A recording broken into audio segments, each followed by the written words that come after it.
Como les comentaba en la primera parte de esta entrega de 2 cápsulas, estamos viendo cómo el principio de soberanía de los estados ha ido evolucionando y se ha ido contrayendo de una soberanía absoluta a una soberanía relativa. Esto precisamente por la interdependencia e interrelación que el fenómeno de globalización ha establecido dentro de la esfera internacional. Asimismo, hemos explicado cómo la prohibición de injerencia en los asuntos de un tercer estado no es una prohibición absoluta, sino que encuentra dentro del derecho internacional excepciones en la cual se legitima la conducta de un tercer estado para incidir en los asuntos que pudieran para algunos considerarse como internos de un tercer estado. En este sentido, es muy importante señalar también las decisiones judiciales donde la Corte Internacional de Justicia ha establecido sus criterios para poder dirimir las controversias respecto a estos asuntos, y uno de los casos más paradigmáticos es el caso Nicaragua, que fue una demanda presentada por Nicaragua en contra de Estados Unidos ante la Corte Internacional de Justicia, básicamente donde se le acusaba a Estados Unidos de estar patrocinando al grupo paramilitar de los Contras con la finalidad de que estos derrocaran al gobierno sanguinista nicaragüense que estaba al frente de dicho gobierno en ese momento histórico. En resumen, se le acusó a Estados Unidos de financiar, de proveerle armas, de proveerle inteligencia y adiestramiento a los Contras con la finalidad de llevar a estas conductas para que se orillara el derrocamiento del gobierno sanguinista. Al final del día, la Corte Internacional de Justicia señaló que como Estados Unidos no mantenía un control efectivo, en otras palabras, que fuera una extensión la actuación de los Contras de la intención del gobierno de Estados Unidos, pues básicamente no se le imputó responsabilidad al gobierno de Estados Unidos por la conducta de estos particulares. De esta forma, pues vamos a ver que es muy difícil y son muy estrictos los criterios establecidos dentro del derecho internacional para poder imputar la conducta de particulares a un tercer estado. De esta forma, pues yo les explicaba durante la cápsula anterior cómo los estados poco a poco han ido sofisticando su intervención en los asuntos de un tercer estado, ya sea a través de patrocinio de particulares, en otras palabras, el financiamiento de organizaciones no gubernamentales, la intervención legitimada por organismos internacionales y la labor diplomática que muchas veces sus representantes hacen al interior del Estado a través de la diplomacia pública, diplomacia educativa, diplomacia cultural y el financiamiento o la cooperación técnico-científica que se va a hacer al interior de cada uno de esos estados extranjeros. Y al final de la cápsula les comentaba que uno de los casos que se volvían paradigmáticos para poder ejemplificar cómo interactúan estas dos inercias o estos dos principios que son columna vertebral del derecho internacional. Por un lado, el principio de soberanía del Estado y por el otro, la prohibición de injerencia en los asuntos internos de un tercer Estado, pues precisamente se dio durante el mes de octubre de este año con la detención del general Salvador Cienfuegos, quien fuera el secretario de la Defensa Nacional en México durante la administración del presidente Enrique Peña Nieto. Básicamente, el gobierno de Estados Unidos acusa que el general Cienfuegos conspiró con organizaciones de delincuencia organizada dedicadas al trasiego ilícito de droga a Estados Unidos para poder llevar y traficar droga al territorio estadounidense. En otras palabras, argumentaron que el general Cienfuegos utilizó su cargo para proteger a ciertos grupos de delincuencia organizada, grupos de narcotraficantes, para que estos pudieran ampliar su empresa criminal hacia Estados Unidos. En cuanto fue realizada la detención del general Cienfuegos en el aeropuerto internacional de la ciudad de Los Ángeles, en California, pues tenemos que hubo varias reacciones dentro de México, especialmente por los representantes estatales, los cuales acusaban de que el gobierno de Estados Unidos, primero, no le había notificado que había una investigación en curso en contra del exsecretario de la Defensa Nacional. Segundo, no pidieron la cooperación de México para poder obtener evidencia que se encontraba en territorio mexicano. Tercero, no los alertaron a través de los canales tradicionales de cooperación internacional sobre que se iba a hacer la detención del general. Y cuarto, pues consideraban que había sido un acto no diplomático el haberse enterado por medios de comunicación a través de redes sociales o inclusive unas horas después que ya había acontecido la detención del general Cienfuegos. Algunas otras personas empezaron a argumentar que esto era un ejemplo nuevamente de cómo las agencias de procuración de justicia de Estados Unidos en México actúan de manera indiscriminada, de forma libre, realizando actuaciones que están reservadas como atribuciones exclusivas de la autoridad mexicana. De igual forma, acusaron que Estados Unidos estaba incidiendo en la política interna de México y tercero, acusaban que estaba actuando de forma extraterritorial, que estaba ejerciendo o ampliando su jurisdicción de forma extraterritorial. El día de hoy, en esta segunda parte, va a estarnos explicando cómo cada uno de sus argumentos terminó siendo falso y cómo precisamente por la evolución y como tenemos al día de hoy el principio de soberanía, que ya no es absoluta sino es relativa, y que la prohibición de no injerencia en los asuntos de terceros de un tercer estado muchas veces se puede emplear para acusar o tachar como ilícitas algunas actuaciones que están completamente permitidas por el derecho internacional. El punto de partida pues van a ser las primeras acusaciones sobre la cual nos tenemos que preguntar si el gobierno de Estados Unidos violentó alguna obligación de derecho internacional al no notificarle al gobierno de México, primero, de que estaba investigando a su exsecretario de la Defensa Nacional, en otras palabras, quien tenía el control de todas las Fuerzas Armadas del territorio mexicano, segundo, que se había librado una orden de aprehensión en su contra, tercero, que lo iban a detener y cuarto, que estaban realizando un operativo pues para poderlo enjuiciar. Aquí tenemos que lo que sería la obligación de notificar dentro del derecho internacional sí existe, pero sí existe para asuntos y temas muy delimitados. Esto básicamente vamos a poderlo correlacionar con otro principio del derecho internacional en el cual se señala que ningún Estado puede utilizar su territorio para causarle un perjuicio a un tercer Estado.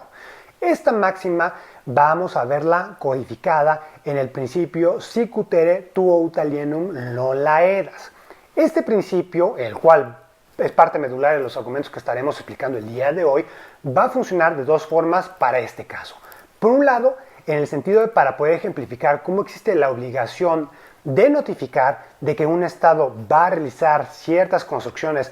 cerca de la frontera binacional con un tercer estado. En otras palabras, lo pudimos ver como la Corte Internacional de Justicia señaló que existía una obligación en el caso de celulosa de papel entre Argentina y Uruguay, y por otro lado tendríamos el caso de la construcción del dragado entre Nicaragua y Costa Rica, donde los estados que estaban realizando esta construcción de infraestructura fronteriza tenían la obligación de notificarle al estado fronterizo con el cual colinda su territorio para que el mismo primero supiera lo que estaba pasando y pudiera verificar que no hubiera una afectación en su territorio. Esta obligación también la vamos a ver en la dinámica bilateral México-Estados Unidos en la construcción del muro fronterizo que Estados Unidos está construyendo dentro de su territorio. Aquí, en todo el momento en que están llevando la construcción, en varios momentos le han notificado al gobierno de México y han invitado a sus representaciones consulares para que sean partícipes en las discusiones, en las reuniones, donde se está estableciendo y dando a conocer cuáles son los parámetros en los cuales se está buscando una afectación menor al medio ambiente y a la fauna que vive en dicha región. En otras palabras, ahí está la obligación de notificar cuando hay una posible afectación al territorio de un tercer estado. De igual manera, el principio sic utere tuta alienum non laedas nos va a ayudar para ejemplificar cómo los estados tienen esta obligación de no ejercer un abuso de derechos sobre el derecho que tienen de usar su territorio para causarle un perjuicio a un tercer estado, y esto lo vemos en el caso de la persecución delictiva, cuando en épocas actuales hemos visto una interpretación moderna al artículo 51 de la Carta de las Naciones Unidas, donde se codifica el derecho a la legítima defensa, y el cual ha sido interpretado como extensivo y aplicable en contra de grupos de terroristas, los cuales, aun cuando no estén confabulados con el Estado donde se encuentren ellos escondidos, el Estado que está siendo agredido tiene la potestad y el derecho a la legítima defensa para inhabilitarlos. En sus palabras, aquí se viene la justificación y el esquema argumentativo que Estados Unidos ha empleado como el fundamento de su programa de asesinatos selectivos, el cual lo vimos a principios de este año implementado en contra del general iraní Qasem Soleimani, el cual fue asesinado a través de un ataque con un dron, una aeronave no tripulada, cuando salía su convoy que lo transportaba del aeropuerto internacional de Bagdad en Irak. De esta manera, pues existe esta obligación por parte de los estados de ir en contra de la delincuencia que pueda afectar transnacionalmente el territorio de un tercer estado. Pero bueno, esta parte lo vamos a guardar para unos momentos más adelante sobre la obligación del Estado mexicano de nulificar este tipo de grupos delictivos. Regresando a lo que comentaba esta obligación de notificar, también la vamos a encontrar cuando estamos en un conflicto armado, cuando un Estado va a realizar un ataque en contra de un objetivo que pudiera ser civil, le da la notificación al Estado donde va a ser realizado el ataque para que él mismo pueda evacuar a aquellos civiles que todavía se pudieran encontrar en dicho lugar o en dicho objetivo militar, cuando sea un objetivo militar, por una instalación militar y a lo mejor pudiera haber civiles alrededor, pues para evitar esta afectación en contra de estos no combatientes, se le notifican siempre y cuando no vaya a haber una afectación al interés o al avance estratégico de ese ataque. Esto para reducir lo que sean las casualidades. Fuera de estos dos aspectos, pues vamos a ver que en lo que sea la procuración de justicia, en la detención o la investigación y la persecución de crímenes transnacionales, no existe esta obligación dentro del derecho internacional.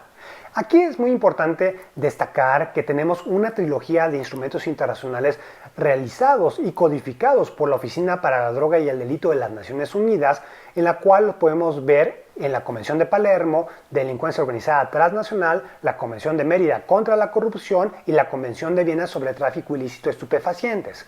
Esos instrumentos son los que van a tratar de armonizar todas las legislaciones a nivel mundial para hacer que se criminalice este tipo de ilícitos de igual manera dentro de todos los estados. Esto con la finalidad de reducir lo que sería la impunidad a nivel mundial. Aquí, puesto que estas convenciones facultan a los estados para poder ejercer sus principios jurisdiccionales para sancionar estos ilícitos, pues tenemos que difícilmente el gobierno de México tendría un argumento para argumentar que la persecución en contra del general Cienfuegos por su vinculación con la delincuencia organizada sea una injerencia en los asuntos internos de un tercer estado, especialmente porque el derecho internacional alienta a los estados a sancionar, a investigar e ir en contra de estos delitos transnacionales que afectan al territorio de un tercer estado y donde claramente pues vamos a ver que hay una concurrencia de jurisdicciones. Respecto al ámbito jurisdiccional y también difuminando el argumento de que Estados Unidos actuó de forma extraterritorial, vamos a ver que el enjuiciamiento de la investigación y de donde deriva todo el caso en contra del general Salvador Cienfuegos, pues no es un ejercicio extraterritorial de la jurisdicción estadounidense, sino literalmente estamos viendo que es jurisdicción territorial. Esto porque aun cuando el delito y las conversaciones que fueron grabadas fueron realizadas en México, esta conspiración o esta planeación del trasiego de drogas a territorio estadounidense se termina perfeccionando cuando se culmina el acto ilícito en este territorio de Estados Unidos. En otras palabras, vamos a ver un delito continuo en el cual, aun cuando inicia en México, tiene y surte efectos en territorios estadounidenses. Esto significa que Estados Unidos va a ejercer el principio de jurisdicción territorial bajo la modalidad de efectos. De aquí también se deriva un argumento que va en contra de las evidencias que el gobierno de Estados Unidos ha presentado en contra del general Cienfuegos. Como aquellos que lo vieron en medios de comunicación, son llamadas telefónicas las cuales fueron interceptadas y donde miembros de la delincuencia organizada hablaban con el general Cienfuegos o se referían a él, en la cual lo encuadraban esta evidencia circunstancial. Aquí muchas personas argumentaron que había sido ilícito la escucha de estas llamadas telefónicas porque no se había cumplimentado con lo señalado dentro del ordenamiento jurídico mexicano. Aquí es muy interesante ver cómo el desarrollo de la tecnología está teniendo un impacto en lo que sería la cooperación internacional. Si bien es cierto, los dos esquemas tradicionales de cooperación internacional va a ser la figura de extradición por un lado y por el otro la asistencia jurídica mutua, vamos a ver que con el desarrollo tecnológico el uso de la asistencia jurídica mutua puede irse reduciendo, esto por la facilidad de poder intervenir equipos de radiotelecomunicación, computadoras, en el extranjero desde el territorio de un tercer estado. En otras palabras, lo que antes era imposible y por lo cual se necesitaba la autorización de las autoridades nacionales para poder intervenir algún teléfono, vemos que hoy en día, gracias a la tecnología, pues ya no es necesario acudir a los mecanismos de asistencia jurídica, sino todo se puede hacer desde el extranjero. Y aquí, pues obviamente se desmorona el argumento de que se necesitaba la autorización de un juez de control mexicano para poder dar esta autorización, para poder intervenir estas llamadas telefónicas. Porque vamos a ver que como la investigación se realiza en Estados Unidos, la intervención se va a realizar en Estados Unidos, pues la autorización puede ser librada por un juez estadounidense bajo la normativa estadounidense. Y aquí es muy importante señalar cómo el gobierno de Estados Unidos ha empleado algunas otras teorías donde inclusive se ha permitido este tipo de capturas que pudieran ser contrarias al derecho internacional, como los secuestros transfronterizos, y aquí también se viene la similitud de lo que está aconteciendo ahorita a lo que en la psique colectiva parece ser una remembranza de lo que se vivió durante la década de los 90, cuando hubo el secuestro transfronterizo del doctor Álvarez Machain por su supuesta vinculación a la tortura y asesinato del agente de la DEA, Enrique Camarena, durante ese periodo. Y bueno, en ese momento histórico, pues vamos a ver que el gobierno de México, al enterarse que agentes de la DEA vinieron y secuestraron a un nacional mexicano y se lo llevaron a Estados Unidos, y en Estados Unidos se permitió su enjuiciamiento bajo la doctrina Kerr, la cual ampara la máxima male captus bene detentus, donde no importa cómo tú llegues a la corte, si ya estás frente a la corte tiene competencia para enjuiciarte, pues aquí el gobierno de México reaccionó literalmente expulsando a todos los agentes de la DEA y en un momento posterior emitiendo unos lineamientos sobre cuáles son los límites de la actuación que pueden llevar este tipo de agencias al interior del territorio mexicano. Y que en resumen, pues básicamente solamente se les permite el poder intercambiar información con sus contrapartes mexicanas. En otras palabras, no se les va a permitir realizar actos que estén reservados a la actuación exclusiva de la autoridad mexicana y no van a poder realizar actos de investigación. Claro, es muy importante señalar que no va a ser el mismo México ni Estados Unidos el que tuvimos en la década de los 90 al México y Estados Unidos que tenemos al día de hoy. En otras palabras, no es posible realizar una conducta similar a la que hubo en la década de los 90 porque en la década de los 90 pues todavía había mucha desconfianza entre ambos gobiernos. Y de igual forma, no había una interrelación y una interdependencia y una integración tan fuerte como la que tenemos hoy en día y la cual deriva a partir de la suscripción del TELECAN, del Tratado para el Libre Comercio para América del Norte. Entonces, esta interdependencia va a hacer que las relaciones internacionales sean muy diferentes. En otras palabras, cuando vemos que hay una menor interdependencia entre estados, hay mayor posibilidad de que haya un conflicto entre los mismos, como cuando lo veíamos en la Primera Guerra Fría entre Estados Unidos y la Unión Soviética, donde no había muchos lazos de conexión, pues era muy posible que esa Guerra Fría se transformara en una guerra caliente. En cambio, hoy en día, cuando estamos viendo la nueva Guerra Fría que Estados Unidos está emprendiendo ahora en contra de China, gracias a la gran interdependencia e interconexión entre las economías de ambos países, pues este enfrentamiento queda reducido meramente a un enfrentamiento comercial, el cual difícilmente puede escalar a un conflicto de carácter bélico. De esta forma, pues vamos a ver que el México de hoy en día y la interacción que tiene con Estados Unidos es completamente diferente a la que había durante la década de los 90. Hoy tenemos una gran integración, tenemos que esos agentes de procuración de justicia de Estados Unidos han estado actuando en territorio mexicano acreditados bajo la Convención de Viena sobre Relaciones Consulares y la Convención de Viena sobre Relaciones Diplomáticas. Esto porque el derecho internacional no prohíbe este tipo de actuaciones. Sin embargo, claro, es muy importante señalar que las dos convenciones de Viena señalan que los agentes diplomáticos y consulares deben de respetar el sistema jurídico interno de dicho Estado. Entonces, aquí, ¿cómo podemos explicar su comportamiento con las restricciones que establecieron en la década de los 90? Y aquí vamos a ver que es porque es un comportamiento tolerado a lo largo de todas estas décadas por parte del gobierno de México. Inclusive, el gobierno de México ha tomado ventaja de la presencia de esos agentes para poder realizar y que haya una coadyuvancia en ciertas investigaciones, como recientemente el gobierno de México le pidió el apoyo al FBI de Estados Unidos para poder investigar el asesinato en contra de la familia Levarón, acto que aconteció en Chihuahua. De esta forma, pues vamos a ver que hay una cooperación internacional muy estrecha entre ambos estados. Pero bueno, si hay esta cooperación estrecha, ¿por qué no se lo notificó a México y por qué esta persona está siendo enjuiciada en Estados Unidos? Aquí también es muy importante señalar la interdependencia y cómo está estructurado los sistemas, tanto el estadounidense como el mexicano, y cómo en la práctica hay una importación de la justicia desde México hacia Estados Unidos. En otras palabras, México no se ha abocado a perseguir a estos delincuentes o probables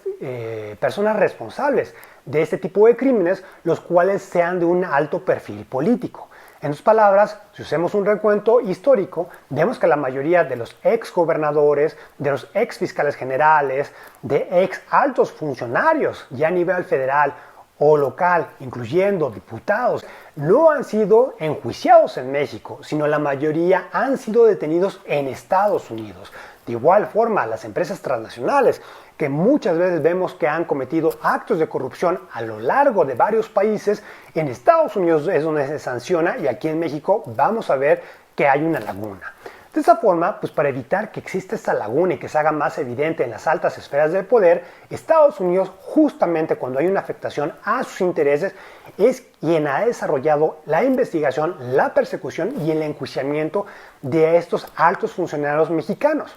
Esto, si bien es cierto, pudiera considerarse como una intervención en los asuntos internos del Estado, pues difícilmente uno puede argumentar en contra de la sanción de estos ilícitos y tratar de buscar una impunidad.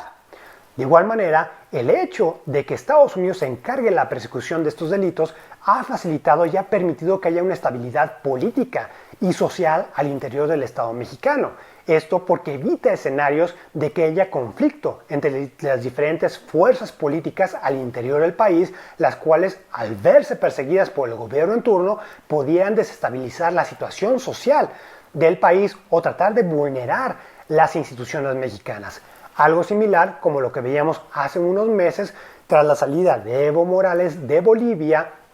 con la recomendación de las fuerzas militares en la cual le recomendaban que renunciaba, y vemos que él mismo fue desplazado por un gobierno provisional encabezado por Yanín Áñez, la cual emprendió varias investigaciones penales que parecían persecución política en contra de Evo Morales y varios de los altos funcionarios durante su gabinete, que tuvo en su gabinete, y que al final del día tenemos una parálisis que ella misma acusó dentro de su Fiscalía General, porque señalaba que había muchos partidarios todavía de Morales, los cuales lo protegían al interior de dicha institución. Y como consecuencia terminan remitiendo la situación a la Corte Penal Internacional, pero debido a que en las últimas elecciones presidenciales termina ganando el candidato del MAS, que es el partido Movimiento al Socialismo, que es el partido que apoya a Evo Morales, pues vamos a ver que toda esa persecución política que había en contra de sus personajes, pues literalmente cuando llegue al poder se va a acabar. Entonces, para evitar este tipo de conflictos internos de carácter social al interior de un país, pues vamos a ver que México se ha beneficiado con esta importación de justicia hacia Estados Unidos y de que Estados Unidos haga esta investigación y captura de los más altos capos de la droga en México, de los cárteles, así como de los funcionarios mexicanos que estén involucrados con la misma. De esta forma, pues vamos a ver que tampoco hubo una violación al Tratado de Extradición, porque el general Cienfuegos se trasladó de forma volitiva, de forma voluntaria a territorio estadounidense, y una vez que estuvo en Estados Unidos fue cuando él mismo fue capturado. Entonces, aquí es muy importante señalar y no confundir conceptos jurídicos con lo que serían conceptos políticos. Claro, pudiera ser que el comportamiento de Estados Unidos puede ser como un comportamiento no diplomático, a lo mejor careció de la cortesía habitual que se da en este tipo de situaciones, pero sin duda alguna no se puede considerar como una violación al derecho internacional, ya que no había nada que lo obligara primero a notificar, segundo, que le impidiera que capturara a esta persona en su territorio, ya que él mismo no forma parte de la troika de los representantes naturales del Estado, entonces difícilmente se pueda argumentar que el proteger a grupos delictivos se encuentra dentro de sus funciones propias como exsecretario de la Defensa Nacional. En otras palabras, no se puede argumentar una inmunidad. De esta manera, pues vamos a ver que difícilmente se puede acusar que Estados Unidos actuó de manera incorrecta porque el propio derecho internacional lo alienta a realizar este tipo de persecución en contra de crímenes transnacionales. Y aquí, retomando lo que comentaba en un principio, de la obligación de no permitir el territorio de mi territorio para causarle un perjuicio a un tercer estado, pues vemos la obligación de México de sancionar estas conductas ilícitas y vemos que ante la ausencia de la persecución de este tipo de delitos es cuando aquellos estados que tienen concurrencia de jurisdicciones pues pueden ejercer su propia jurisdicción. De esta forma pues difícilmente el gobierno de México puede argumentar esto. De igual manera, pues vamos a ver cómo poco a poco esta integración regional, vamos a ver una cohesión y aparte no hay que verlo como algo malo, sino parte de los sistemas de chequeos y balances que existen a nivel regional. Es algo como lo que podemos ver en el sistema europeo, donde la persecución puede inclusive realizarse a través de las instituciones regionales, como la Europol. Para eso existe también la Interpol para poder tener este tipo de conductas criminales y de esta manera pues vamos a ver que hay políticas públicas comunes entre ambos países, como recientemente lo vimos en la declaración conjunta donde México y Estados Unidos se ponen de acuerdo para implementar medidas dentro del ámbito de cada una de sus circunscripciones para poder detener la migración ilegal proveniente de Centroamérica. De esta forma pues vamos a ver que al día de hoy esta soberanía absoluta ya no es absoluta sino relativa y esta injerencia de los estados para la persecución del delito es evidencia también de lo mismo. De igual forma, la persecución de delitos transnacionales en ningún momento es clasificado por el derecho internacional como una afrenta a los asuntos internos de un tercer estado. De esta manera, pues claramente podemos ver como el caso del general Cienfuegos no es una violación a la soberanía nacional mexicana, y no es una intervención por parte del gobierno de Estados Unidos y tampoco es un ejercicio extraterritorial de su actuación. Entonces, en resumen, podemos argumentar que no va a haber una afectación a la relación bilateral entre ambos estados porque indudablemente aquí también estamos viendo la realpolitik, donde hay una simetría en la relación bilateral y le conviene a México la persecución de este tipo de crímenes. Para aquellos interesados en el tema, les voy a dejar la dirección a mi artículo más reciente publicado en El Mundo del Abogado, donde explico un poco más a profundidad los temas que hemos abordado a lo largo de estas dos cápsulas. Muchísimas gracias por su atención, no lo olviden dar like al video, suscribirse al canal y dejarme sus comentarios. Hasta la próxima.